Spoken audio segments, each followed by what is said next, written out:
இவர் ஒரு நாரதர். அதாவது வள்ளி திருமணத்தில நாரதர் வேஷமிட்டு நடிக்கக்கூடிய ஒரு ஒரு மனிதர், ஒரு அறிவாளி, மிகச்சிறந்த ஒரு தமிழ் சிந்தனை உள்ளவர்ன்னு தான் சொல்லுவேன்.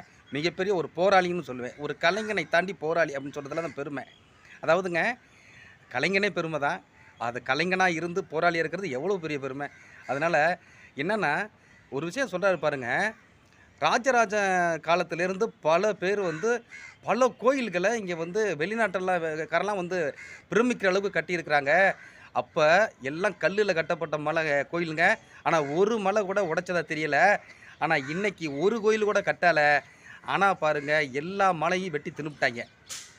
பச்சையா சொல்றாரு. இது உண்மை எல்லாருக்கும் தெரியிற உண்மைங்க. அதாவது இங்க இருக்கிற மலைகள பாருங்க கொடைஞ்சு மண் வளத்த எல்லாத்தையும் அழிச்சுப்புட்டாங்க. அத வந்து தைரியமா மேடையில சொல்லி, நாரதங்கிற கலையை தாண்டி சமூக போராளிங்கிற சிந்தனை விதைக்கிற ஒரு மனுஷன நம்ம கையெடுத்து கும்பிட வேணாமா? ராயல் சல்யூட் அடிக்க வேணாமாங்க?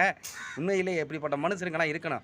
அவரே சொல்றாரு, நெறைய பேர் சொல்றாங்களாம், "ஏங்க எவ்வளோ பேர் சொல்லி சொல்லி போயிட்டாங்க. வந்தவங்க வேலைய பார்த்தவன் போனவனா ஏங்க இந்த வேலையெல்லாம் நீங்க செய்றீங்க?" அப்படின்னு சொல்றாங்களாம். அதற்கும் அவர் அது பதில் சொல்றாரு.